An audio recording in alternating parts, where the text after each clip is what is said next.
Hi, I'm Heather from here at Booktubes, and today is my top 5 reads of August. In August, I read 8 5-stars, and I'm going to talk about my top 5. So August actually marks the 1-year anniversary of my top 5 series. I have really enjoyed doing this. I know a few people have stolen it. I do highly recommend because I started doing it not knowing how good of an idea it was. I wasn't sure if people would only watch the wrap up or only watch the top 5, if I would, be kind of hurting myself with my other video.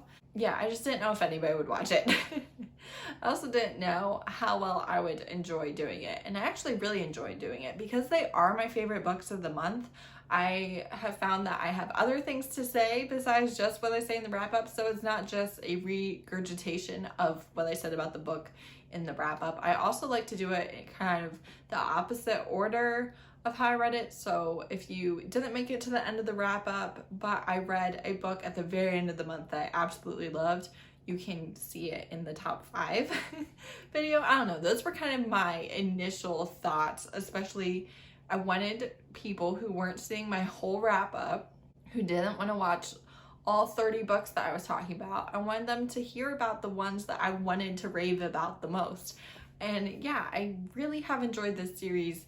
Obviously, I plan on continuing it, but if you have thought about maybe doing something like this, I do recommend. It's fun because they're your favorite books.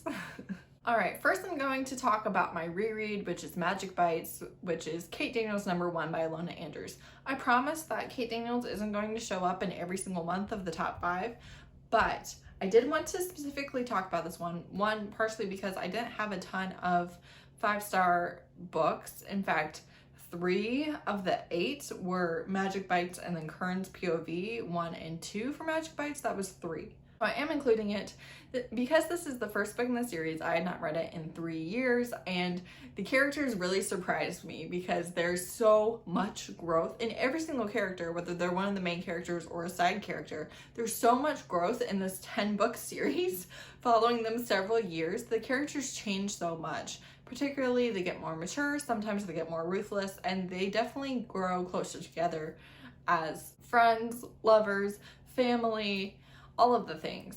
So this one really just kind of set me back because I was like, oh, I forgot how much you annoyed me. Because now, having read the whole series, like, I adore you with my entire being. And then in this book, you just haven't had that character growth yet, and I'd really forgotten about that and wasn't anticipating it on the reread. So Kate Daniels is a member of the Guild. She is a mercenary and she takes odd jobs, basically slaying magical creatures or collecting magical creatures or fixing a magical problem with her sword and her sometimes partner Jim, who is a shifter. At the beginning of the book, she finds out that her guardian has been killed back in Atlanta, and he was very powerful and shouldn't have been killed. And so she goes to try and find his murderer. And I forgot like all of the plot twists in this, all of the reveals. I was like, oh, I forgot.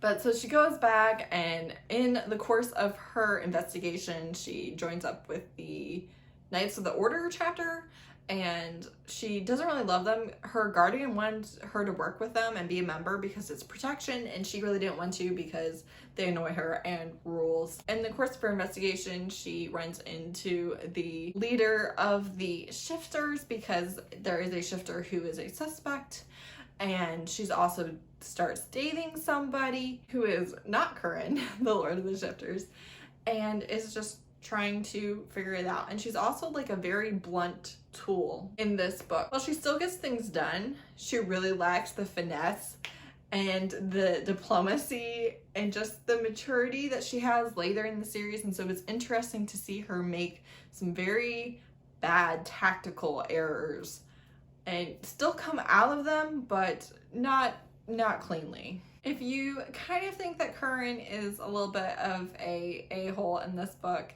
he kind of is. He definitely gets better throughout this series. In this book, though, I was just like, dude, this is your fault. This is your mess right here. Your mess. The politics are very interesting. You just can't show weakness, even if that's detrimental to you. And yeah, so good. Weakest book in the series, still 5 stars. Really entertaining to come back to as a reread. Next, I want to talk about Run, Posy, Run by Kate C. Wells. This is a mafia standalone romance between a psychopath and his longtime girlfriend. His girlfriend loves him. He does not love her. He is a psychopath. He does not feel emotions. The book opens with him being sent revenge porn of her, and he believes that it was done while they were in a relationship and she cheated on him. And so he casts her out. He tells her to run. He tells her if he sees her again, he's going to kill her. All the things. Unfortunately, because she is no longer under his protection, other people are trying to kill her. So she makes a run for it. And then he is just bothered by her absence and doesn't like it. All he feels is rage. He has like no experience with any other emotion. But he's just deeply annoyed that she's not upstairs where she's supposed to be. So he decides to get her back. But she has disappeared without a trace. And so he's looking for her. A cat and mouse game ensues. He gets her back kind of violently and wants her to treat him just as she's always treated him, but knowing that he's a psychopath. And chess plays a big part in this. He has always been very interested in her because of her strategic mind. She's one of the few people that can beat him at games, and he finds that fascinating. He thinks that that's kind of it. But so he brings her back and he wants everything to go back to normal, but with her knowing what he is, and she's like, we're not going back to normal. I'm gonna escape as soon as I can. I don't feel safe. Not doing this anymore. And it's their relationship progressing after she's been completely disillusioned about him and he's decided that he does want to keep her. Definitely trigger warnings for violence and revenge porn and domestic abuse, not from him, although definitely he's very rough with her when he thinks that she's betrayed him, but domestic abuse in her past. It was so good. You guys know I love a sociopath. This was especially the beginning where you see his viewpoint and how he views her and then how they progress to the end. It was really interesting to see him go from psychopath who has no emotions to actually being able to feel for her singularly.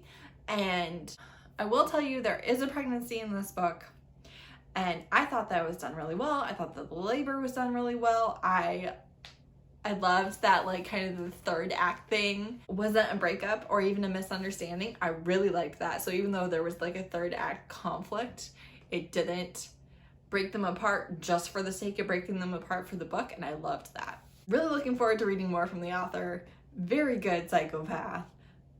Yeah, loved it. Next I want to talk about Evil Twin by Katie Wilde. This is a fantasy romance novella, and I think that fantasy romance novellas are really difficult to get right because a lot of times if you have any sort of fantasy, it means a large page number, but Katie Wilde does fantasy novellas really extremely well.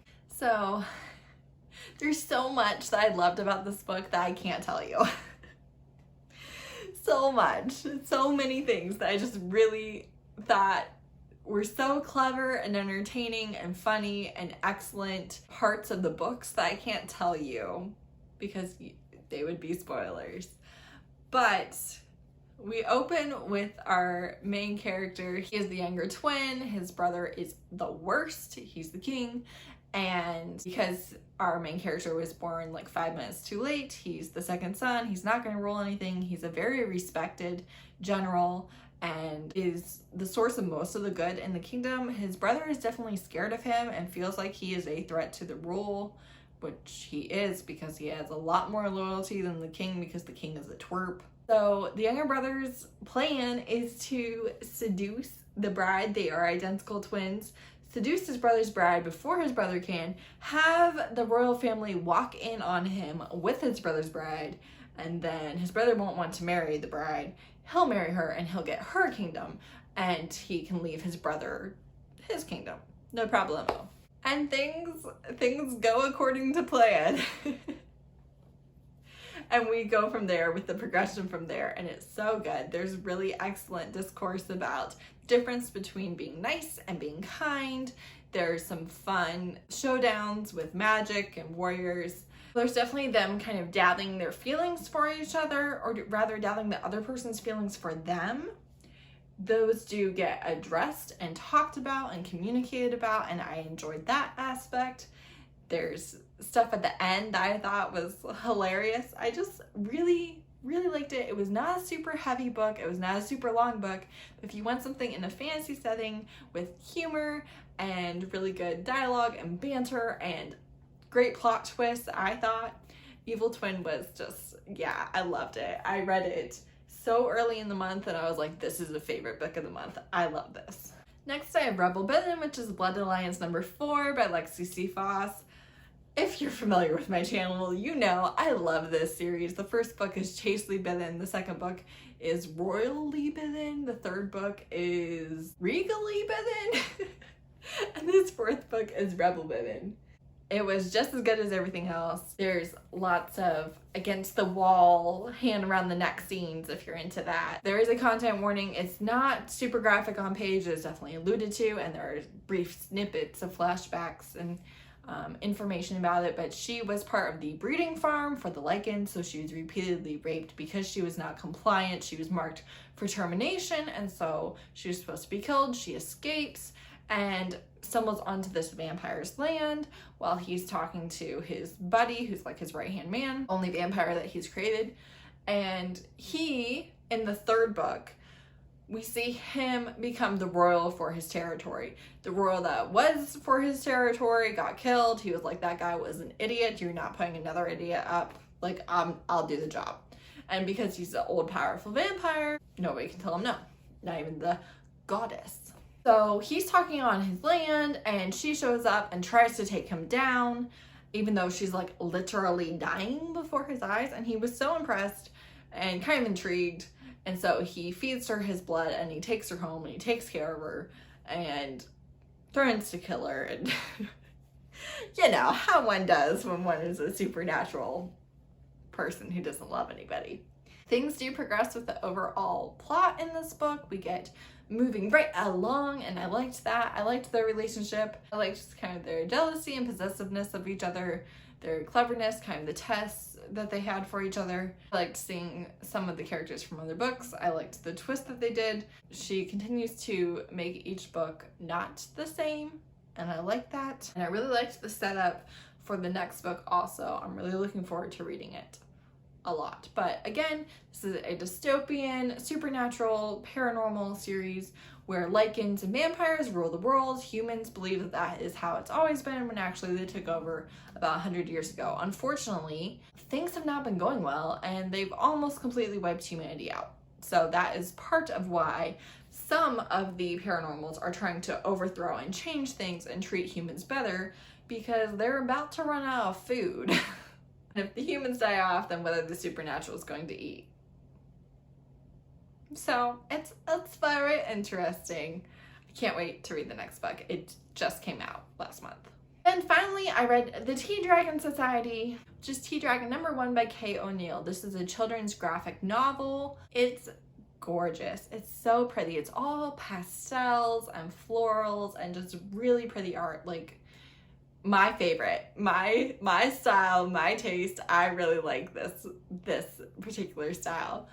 And it is about tea dragons who live thousands of years. They make tea and it has magical properties, and they have caretakers, and unfortunately they don't have enough caretakers, and this little girl becomes a caretaker. She also has blacksmithing magic, and there's lots of rep in this book. There's disability, there's queer, there's multiple races. Very sweet and adorable. Just really a delight. I actually read it to my kid and we really enjoyed it. Like I said, the art is beautiful.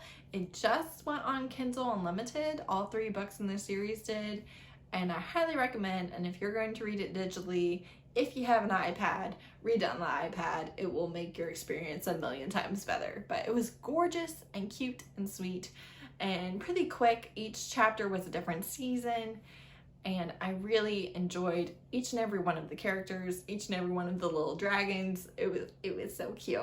I can't tell you anything. That is what it was. It was really cute and I love the art. So that's it. Those are my favorite books that I read in August. And this makes a full year of doing the top 5 videos. So, you know, thanks for watching, because I like doing this video. I like doing this series, and I'm glad that you all like watching it too. That's helpful. Let me know your favorite book that you read in August / top 5, whatever is the clear answer in your mind. Thanks for watching. Bye.